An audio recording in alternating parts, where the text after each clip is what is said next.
नमस्कार दोस्तों, कई सारे स्टूडेंट्स का सपना फ़्लाइट को उड़ाना होता है, चाहे वह एयरलाइंस या फिर इंडियन एयरफोर्स ही क्यों न हो। कोई भी स्टूडेंट अगर फ़्लाइट उड़ाता है, चाहे वह कमर्शियल फ़्लाइट हो या फिर लड़ाकू विमान, तो वह अपने देश का सम्मान गर्व से ऊंचा तो कर ही देता है, साथ ही उसका सम्मान भी कई गुना अधिक बढ़ जाता है। अगर उन स्टूडेंट में से एक आप हैं तो यह वीडियो आपके लिए है, क्योंकि इस वीडियो में हम बात करेंगे एफकेट एग्ज़ाम के बारे में, जिसका फुल फॉर्म होता है एयरफोर्स कॉमन एडमिशन टेस्ट। इस एग्ज़ाम को पास करने के बाद आप भी अपने देश के लिए एयरफोर्स में फ़्लाइट उड़ा सकते हैं और अपने सपने को साकार कर सकते हैं। एफकेट एग्ज़ाम को पास करने के बाद आपकी भर्ती भारतीय वायुसेना में हो जाती है। तो वीडियो में बिना स्किप किए एंड तक बने रहिएगा, क्योंकि इस वीडियो में हम एफकेट एग्ज़ाम के कुछ इंपॉर्टेंट पॉइंट्स के बारे में डिस्कस करेंगे, जैसे एफकेट यानी air force common admission test exam द्वारा कौन सी पोस्ट मिलती है, इसकी क्वालिफ़िकेशंस क्या क्या हैं, एज लिमिट क्या होनी चाहिए, एग्ज़ाम का फॉर्म कब निकलता है,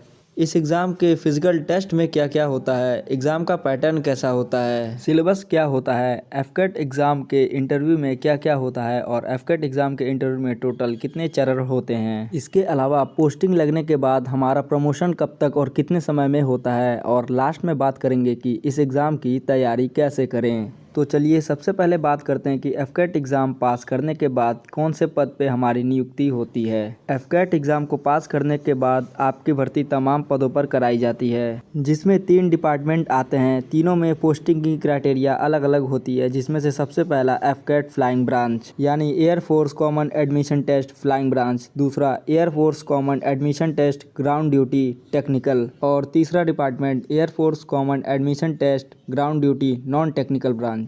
इन्हीं 3 में से किसी एक डिपार्टमेंट में आपकी भर्ती कराई जाती है। बात करें क्वालिफ़िकेशंस की, तो जैसा कि आप जानते हैं कि तीनों पोस्ट्स के लिए अलग अलग क्वालिफ़िकेशंस की ज़रूरत पड़ेगी, जिसमें सबसे पहले हम एफकेट फ्लाइंग ब्रांच के पोस्ट के एलिजिबिलिटी क्राइटेरिया यानी क्वालिफ़िकेशंस की बात करें तो कैंडिडेट का 12th पास होना ज़रूरी है, वो भी फिज़िक्स और मैथ सब्जेक्ट के साथ, जिसमें मिनिमम पासिंग मार्क्स 60% होना कंपलसरी है। इसके अलावा वह इंजीनियरिंग में डिग्री हासिल करके भी इसके लिए एलिजिबल हो सकता है। बात करें सेकंड डिपार्टमेंट यानी एफकेट ग्राउंड ड्यूटी टेक्निकल के क्वालिफिकेशंस की, तो इसमें कैंडिडेट का 12th पास होना, वो भी फिजिक्स और मैथ सब्जेक्ट के साथ कंपलसरी होता है, और इंजीनियरिंग में ग्रेजुएशन, वो भी मिनिमम 60% मार्क्स के साथ। साथ ही इस बात का ध्यान रखें कि इस डिपार्टमेंट में 2 सब डिपार्टमेंट होते हैं, इलेक्ट्रॉनिक्स और मैकेनिकल, तो आप अपनी रुचि के हिसाब से इन दोनों में से किसी एक डिपार्टमेंट को ही चूज़ कीजिएगा। आपका कोर्स जिस फील्ड में होगा आप उसी फील्ड को चुनिएगा। थर्ड ब्रांच के क्वालिफ़िकेशंस की बात करें तो इसमें भी 12th पास होना आवश्यक है, मिनिमम 60% मार्क्स के साथ, वो भी फिजिक्स और मैथ। लेकिन इसमें आपको बैचलर डिग्री हासिल करनी होगी, भले ही वो इंजीनियरिंग का हो या फिर ना हो, कोई भी आप नॉर्मल बैचलर डिग्री हासिल करके इसके लिए एलिजिबल हो सकते हैं। दोस्तों, एफकेट एग्ज़ाम के एज लिमिट की बात करें तो जैसा कि आप जानते हैं कि इस एग्ज़ाम को पास करने के बाद तीनों में से किसी एक डिपार्टमेंट में आपकी पोस्टिंग होती है, तो तीनों डिपार्टमेंट के एज लिमिट में काफ़ी अंतर है। एफकेट फ्लाइंग ब्रांच की एज लिमिट 20 से 24 साल की होती है, लेकिन अगर आपके पास ऑलरेडी पायलट का लाइसेंस है तो आपको इसके लिए 2 साल का छूट मिल जाएगा। और एफकेट ग्राउंड ड्यूटी टेक्निकल और नॉन टेक्निकल ब्रांच के लिए एज लिमिट सेम होती है, यानी 20 से 26 साल इसकी एज लिमिट होती है। लेकिन इन दोनों डिपार्टमेंट में अगर आपकी एज लेस देन 25 है तो आपका अनमैरिड होना कंपलसरी है,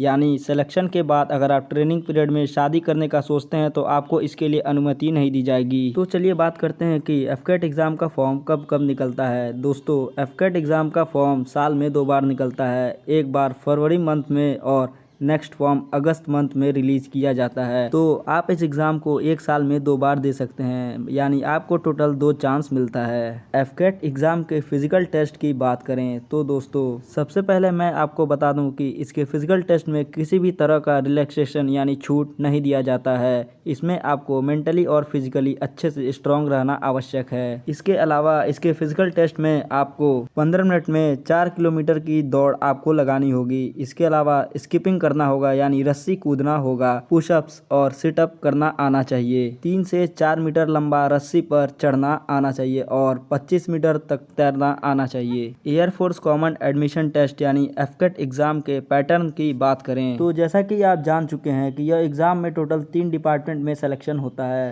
तो पहले और लास्ट डिपार्टमेंट यानी एफकेट फ्लाइंग ब्रांच और AFCAT ground duty non technical branch की पैटर्न लगभग सेम होते हैं। जिसमें मोड की बात करें तो यह एग्जाम ऑनलाइन मोड में होता है। टोटल नंबर ऑफ क्वेश्चन 100 होते हैं और टोटल नंबर मार्क्स 300 होता है। टाइम ड्यूरेशन की बात करें तो आपको इसके लिए टोटल 120 मिनट का समय मिलता है। वहीं इसके सेकंड डिपार्टमेंट यानी ग्राउंड ड्यूटी टेक्निकल ब्रांच के लिए एग्जाम का पैटर्न ऑनलाइन मोड में होता है, जिसमें टोटल नंबर ऑफ क्वेश्चन 50 होते हैं और टोटल मार्क्स 150 का होता है। साथ ही आपका यह भी जानना जरूरी है कि इसमें नेगेटिव मार्किंग भी होती है, यानी अगर आप एक क्वेश्चन का आंसर गलत दे देते हैं तो आपको उसके लिए -1 मार्किंग की जाती है। तो चलिए बात करते हैं एफकेट एग्जाम के सिलेबस की। तो इसमें भी एफकेट फ्लाइंग ब्रांच और AFCAT ground duty non technical branch के सिलेबस सेम होते हैं, जिसमें टोटल 4 सब्जेक्ट्स होते हैं। General awareness, reasoning and aptitude test, English and numerical ability.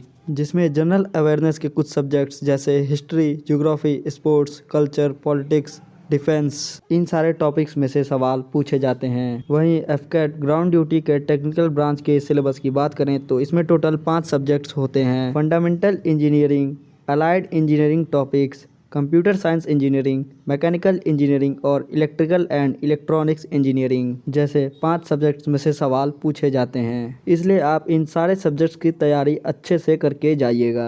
दोस्तों चलिए बात करते हैं कि एफकेट एग्ज़ाम के इंटरव्यू के बारे में। दोस्तों एफकेट एग्ज़ाम का इंटरव्यू काफ़ी ज़्यादा हार्ड होता है। एफकेट एग्ज़ाम के इंटरव्यू में टोटल 6 चरण होते हैं। इसमें आपके बुद्धि कौशल और पर्सनालिटी का अच्छी तरीके से टेस्ट लिया जाता है, जिसमें आपको group discussion, group planning exercise, progressive group task, group obstacle race, half group task और लेक्चरर जैसे 7 तरीकों से आपका टेस्ट लिया जाता है, जिसकी तैयारी आपको पहले से और अच्छी तरह से करके जानी चाहिए। पोस्टिंग के बाद बात करें कि इसका प्रमोशन होने में कितना समय लगता है। आपका प्रमोशन आपके अनुभव के आधार पर किया जाता है, जिसमें फ्लाइंग ऑफिसर का लगभग 3 साल में प्रमोशन हो जाता है और वह फ्लाइट लेफ्टिनेंट बन जाता है। साथ ही आपको अपने प्रमोशन के लिए डिपार्टमेंटल एग्जाम देना होगा, तभी आपका प्रमोशन पॉसिबल होगा। और लास्ट में बात करें कि एफकेट एग्जाम की तैयारी कैसे करें, तो आप इसके लिए प्रीवियस ईयर क्वेश्चन का सहारा ले सकते हैं, जिससे आपको इसके एग्ज़ाम के पैटर्न का अच्छी तरीके से पता चल जाएगा। इसके अलावा आप कई सारे बुक्स भी खरीद सकते हैं और आप इसके लिए कोचिंग भी ज्वाइन कर सकते हैं और आप रेगुलर कोचिंग करके एफकेट एग्ज़ाम में अपनी अच्छी रैंक लाके और इन तीनों डिपार्टमेंट में से किसी एक डिपार्टमेंट में अपना सिलेक्शन करवा सकते हैं। तो दोस्तों इस वीडियो में बस इतना ही। और एफकेट एग्ज़ाम के बारे में अगर कोई भी जानकारी अधूरी रह गई हो तो आप हमें नीचे कमेंट बॉक्स में कमेंट करके ज़रूर बता सकते हैं। और ऐसी ही वीडियोज़ को देखने के लिए आप हमारे चैनल एग्ज़ाम वाले भैया को सब्सक्राइब करके हमारे साथ जुड़ जाइए। इसके अलावा आप बेल आइकन को भी दबा दीजिएगा, क्योंकि अगर आप बेल आइकन को दबाते हैं तो हम जब भी नया वीडियो अपलोड करते हैं तो उसकी नोटिफिकेशन आपके पास तुरंत पहुंच जाती है। मिलते हैं नेक्स्ट वीडियो में, तब तक के लिए जय हिंद।